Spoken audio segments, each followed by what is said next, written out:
2021년 7월 12일 월요일 새벽 예배입니다. 한 주가 시작되는 월요일 아침인데요. 오늘부터 7월 말까지 다시 우리 광장교회는 온라인 비대면 예배가 시작되었습니다. 벌써부터 이 공간을 가득 채워주셨던 우리 권사님과 또한 우리 장로님들, 집사님들, 성도님들이 많이 생각나고 그리워지는데요. 우리의 그리움의 깊이가 깊어지는 만큼 다시 만나는 그날까지 더욱 하나님과 가까워지시는 그런 믿음의 성도가 되시길 진심으로 기도하겠습니다. 먼저 오늘 말씀을 살펴보도록 하겠는데요. 오늘 우리에게 주시는 하나님의 말씀은 출애굽기 38장 1절에서 20절까지의 말씀입니다. 출애굽기 38장 1절에서 20절까지의 말씀을 각자의 계신 자리에서 성경책을 모두 이렇게 펴시고 함께 읽어 나가도록 하겠습니다. 제가 읽겠습니다. 그가 또 조각목으로 번제단을 만들었으니 길이는 5규빗이요 너비도 5규빗이라. 네모가 반듯하고 높이는 3규빗이며 그 네 모퉁이 위에 그 뿔을 만들되 그 뿔을 제단과 연결하게 하고 제단을 노스로 쌌으며 제단의 모든 기구 곧 통과 부삽과 대야와 고기 갈고리와 불 옮기는 그릇을 다 노스로 만들고 제단을 위하여 녹 그물을 만들어 제단 주위 가장자리 아래에 두되 제단 절반에 오르게 하고 그 놋 그물 네 모퉁이에 채를 깰 고리 넷을 부어 만들었으며 채를 조각목으로 만들어 놋으로 싸고 제단 양쪽 고리에 그 채를 깨어 매게 하였으며 제단은 널판으로 속이 비게 만들었더라. 그가 놋으로 물두멍을 만들고 그 받침도 놋으로 하였으니 곧 회방문에서 수종드는 여인들의 거울로 만들었더라. 그가 또 뜰을 만들었으니 나무로 뜰의 남쪽에는 세마포 포장이 100규빗이라. 그 기둥이 스물이며 그 받침이 스물이니 놋이요 기둥의 갈고리와 가름되는 은이며 그 북쪽에도 100규빗이라. 그 기둥이 스물이며 그 받침이 스물이니 놋이요 기둥의 갈고리와 가름되는 은이며 서쪽의 포장은 50규빗이라. 그 기둥이 열이요 받침이 열이며 기둥의 갈고리와 가름되는 은이며 동으로 동쪽에도 50규빗이라. 문 이쪽의 포장이 15규빗이요 그 기둥이 셋이요 받침이 셋이며 문 저쪽도 그와 같으니 뜰문 이쪽 저쪽의 포장이 15규빗씩이요 그 기둥이 셋씩 받침이 셋씩이라. 뜰 주위의 포장은 세마포요 기둥 받침은 놋이요 기둥의 갈고리와 가름되는 은이요 기둥 머리싸개는 은이며 뜰의 모든 기둥에 은 가름대를 꿰었으며 뜰의 휘장문을 청색, 자색, 홍색 실과 가늘게 꼰 배실로 수를 놓아 짰으니 길이는 20규빗이요 너비와 높이는 뜰의 포장과 같이 5규빗이며 그 기둥은 넷인데 그 받침 넷은 놋이요 그 갈고리는 은이요 그 머리싸개와 가름대도 은이며 성막 말뚝과 뜰 주위의 말뚝은 모두 놋이더라. 아멘. 우리는 계속해서 생명의 삶 큐티 본문, 출애굽기 본문을 통해서 은혜를 나누고 있습니다. 앞선 본문에서 우리는 회막안의 기구들, 즉 지성소와 성소에 빛이 될 기구를 만드는 일을 다 마무리한 부살렐은 다음으로 이제 성막과 지성소 밖에 있는 그 성막 뜰에 비치할 기구들을 제작하기 시작합니다. 오늘 좀 긴 본문이었는데요. 방금 전에 읽은 본문을 보면 성막 뜰에 비치할 기구란 번제단과 물두멍과 성막 울타리를 말합니다. 한번 이 장면을 머릿속으로 그려보시길 원합니다. 성막 입구 그 장막문을 지나게 되면 번제단이 제일 먼저 보이게 되고요. 번제단을 지나면 물두멍이 나타나게 되고 물두멍에서 깨끗하게 된 제사장이 성소와 지성소로 이렇게 들어가게 되는 것이죠. 사실 오늘 살펴본 본문은 우리가 출애굽기 27장과 30장이 이미 자세하게 거의 비슷한 내용으로 나와 있습니다. 그래서 이미 우리가 지난 새벽 예배 묵상들을 통해서 그 의미가 무엇인지, 기능은 무엇인지에 대해서 이미 여러 차례 배웠습니다. 따라서 오늘 이 시간에는 성막 전체라는 그림을 우리가 이렇게 머릿속에 잡아두고요, 마음속에 담아두고 성막들에 비치하는 번제단과 물두멍, 이 두 가지 기구가 지니고 있는 의미에 대해서 좀 더 깊게 살펴보고 우리가 나눠보고자 합니다. 우리가 이미 지난 시간에 번제단과 물두멍의 기능과 목적을 배웠죠. 번제단은 어떤 것입니까? 희생제물, 그 흠없는 뭐 염소나 소나 뭐 양이나 비둘기들을 가져가서 그 피들은 뿔과 그 번제단 바닥에 이렇게 뿌리고 그 고기는 이렇게 각을 떠서 태워서 향기로 하나님께 제사를 드리는 바로 그 장소입니다. 물두멍은 어떤 곳입니까?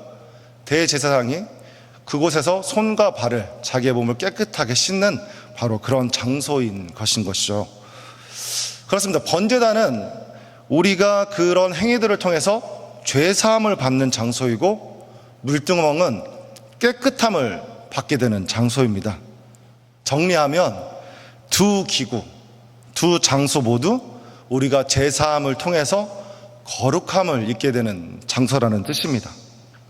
다시 말해서 우리는 죄의 문제를 해결하지 않고는, 죄의 문제의 해결을 통해 깨끗함을 입지 않고는 성소와 지성소, 하나님의 임재 앞으로 나아갈 수 없는 것이죠. 왜 그렇습니까?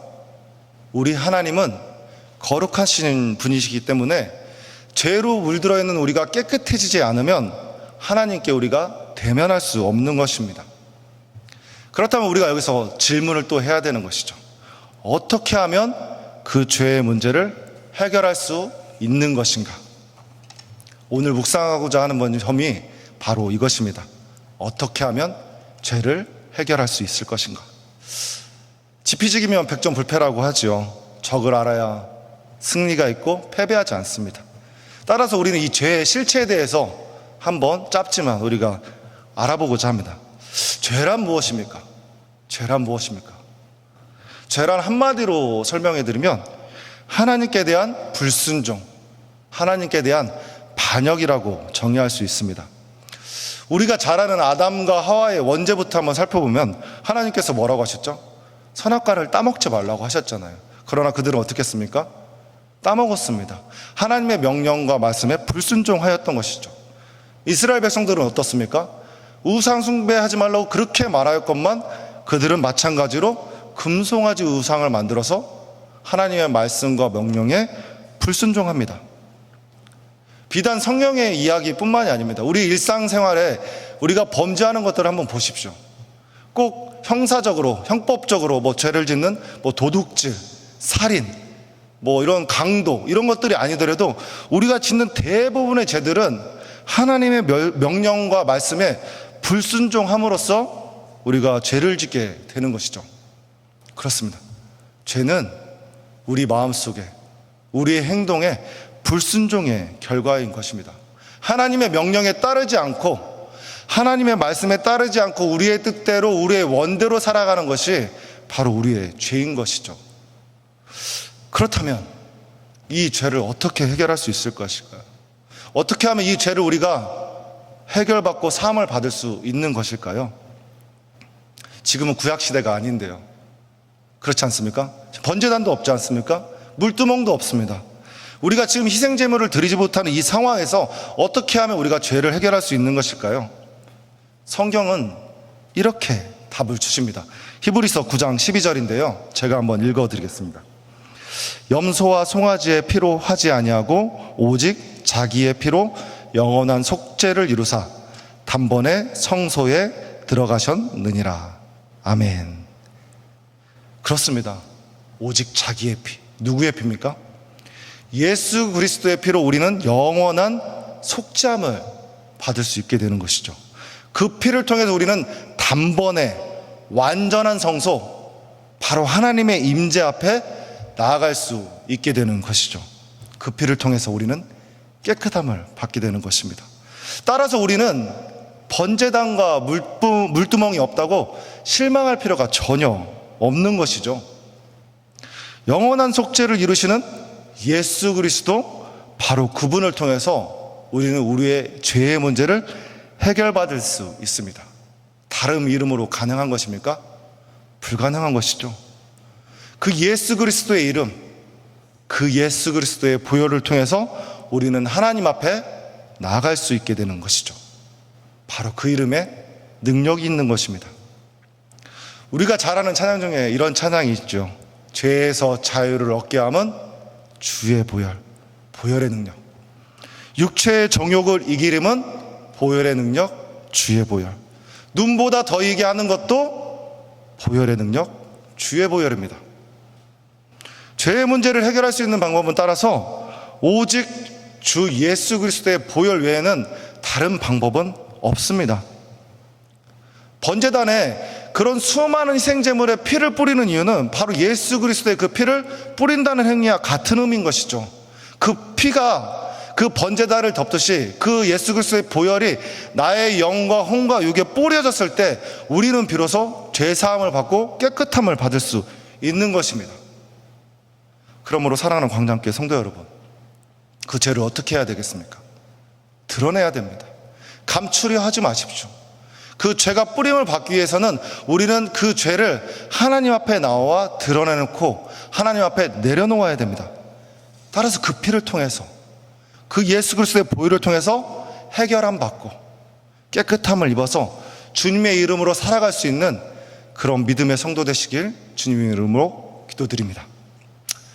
또한 앞서 우리가 설교 초반에 제가 성막 전체를 통해서 번제단과 물두멍 그리고 뜰을 살펴보자고 말씀을 드렸는데요, 제가 끝으로 이런 질문을 한 가지 드리고 싶습니다. 그렇다면 이 번제단과 물두멍, 그게 존재했던, 그게 놓였던 그 바닥은 무엇으로 되어 있었나요? 다시 말씀드리면 그 성막의 뜰은, 그 성막 안에 세워져 있는 그 뜰이 세워져 있는 곳은 그 바닥은 무슨 재질로 되어 있나요? 성경에는 나오지 않습니다. 성경에는 어떤 내용도 나오지 않지만 우리는 너무 쉽게 대답할 수 있는 바로 그 질문입니다. 그 바닥이 대리석 바닥이었나요?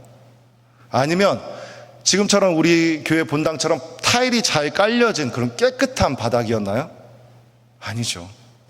그 바닥은, 그들이 딛고 서 있던 그 바닥은 광야 한가운데 모래바닥이었습니다. 흙바닥이었던 것이죠. 다시 말해서 제 아무리 열심히 번제단에서 우리의 죄를 씻고 물두멍에서 우리의 손가락을 깨끗이 한다고 하더라도 우리는 다시 돌아서면 어떻게 됩니까? 모래먼지가 묻고 흙먼지가 묻게 됩니다. 다시 우리의 몸은 더러워질 수밖에 없는 것이죠. 이것은 무엇을 의미합니까? 이것은 우리의 죄는 어느 날 한 번에, 예수 그리스도께서 단번에 우리의 죄의 사함을 주셨지만 죄가 그 한 번으로 완전히 없어지는 것이 아니라 계속 우리는 죄를 지을 수밖에 없는 존재라는 것이죠. 그 죄는 우리의 생을 마칠 때까지, 우리의 숨이 끝날 때까지 계속되는 것입니다. 그렇기 때문에 진정한 하나님의 임재의 초소인 저 하늘나라 지성소에 가기까지는 이 죄라는 것은 끊임없이 우리를 끌어내리고 붙잡을 수밖에 없는 것입니다. 따라서 우리의 기도는 그렇다면 어떤 기도를 드려야 할까요? 어떤 기도를 우리가 드려야 하나님께서 더 마음이 시원해지실까요? 주님, 앞으로 우리가 죄 짓지 않게 해주십시오. 이제 죄 사함을 받았으니 더 이상 죄를 짓지 않는 의인으로 살겠습니다. 그렇게 살겠습니다라는 기도 제목 물론 좋습니다. 그것도 중요합니다. 하지만 더 중요한 것은 우리가 죄를 지을 때마다 주님의 은혜와 은총을 구하면서 주님 앞으로 나오는 바로 그 일상의 회개와 고백이 더욱 중요한 것이죠. 왜냐하면 우리는 날마다 죄를 범하는 너무도 연약한 인간이기 때문입니다. 우리의 발은 모래바닥 위에 서 있기 때문입니다. 그렇기 때문에 그 죄를 용서하시고 우리를 품어주시는 우리 주 예수 그리스도를 기억하는 것이, 그분 앞에 매일 나와 회개하고 고백하는 것이 무엇보다 중요한 것이죠. 다시 이스라엘 백성들을 생각해 보길 원합니다. 그 번제단, 그 물두멍, 그 번제단에 희생제물이 얼마나 드려졌을까요? 세보진 않았지만 어마어마한 희생제물이 드려졌을 것입니다. 셀 수도 없었을 것입니다. 왜 그렇습니까? 죄가 많기 때문에, 죄를 지을 수밖에 없기 때문에 그 희생제물들은 항상 차고도 넘쳤을 것입니다. 그렇다면 우리는 어떻습니까? 우리는 다릅니까? 이스라엘 백성들이니까, 원망과 불평을 하는 그들이니까 그들을 그럴 수 있다고 생각하십니까? 그렇지 않죠. 여기 서 있는 저도, 그리고 이 화면을 보시는 여러분도 우리가 돌아서는 순간 우리는 죄를 질 수밖에 없는 그런 연약한 인간인 것입니다. 그러나 주의하십시오. 제가 이 말씀을 드림은 여러분 마음 가운데 그 정죄함을 주기 위함이 아닙니다. 이 죄로 인해서 굴레에 사로잡히라는 말씀이 아닙니다. 그 죄를 넘어서 우리의 죄를 용서하시고 사해 주시고 깨끗하게 해주시는 그 예수 그리스도의 은총과 은혜가 우리 가운데 날마다 차고 넘침을 여러분께 말씀드리고 싶은 것입니다. 그러므로 사랑하는 광장교회 성도 여러분, 날마다 주님 앞으로 나오십시오. 그분께 여러분의 죄를 고백하고 용서함을 받으십시오.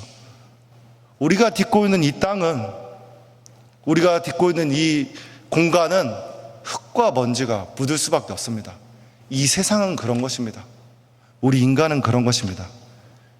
그 세상에서 승리할 수 있는 비결은 우리 예수 그리스도, 그 보혈의 능력, 주의 보혈의 능력이 있습니다. 그렇게 우리 광장교회 성도 여러분 모두가 그 예수님의 보혈만 단단히 붙드시는 그런 믿음의 성도 되시길 주님의 이름으로 날마다 기도하겠습니다. 함께 기도하겠습니다. 사랑과 은혜가 풍성하신 하나님 아버지, 날마다 때마다 범죄하고 넘어지는 우리들이지만 그때마다 우리를 일으켜 주시고 예수 그리스도의 그 보혈로 우리를 정케하여 주시니 참으로 감사드립니다. 죄를 지을 수밖에 없는 연약한 우리들이지만 주의 보혈 의지하여서 날마다 주님 앞에 나아가오니 우리를 받아주시고 눈보다도 더 이게 맑히시고 우리를 깨끗게 하여 주시옵소서. 주님, 오늘 월요일 한 주가 시작됩니다. 한 주의 첫 시간을 구분하여 드리오니 우리의 마음을 지켜주시고 주님의 음성과 명령에 순종하며 나아갈 때에 하늘로부터 내려오는 그 큰 은혜와 축복을 누릴 수 있는 복된 성도 될 수 있도록 우리를 축복하여 주시옵소서. 예수님의 이름으로 기도드립니다. 아멘.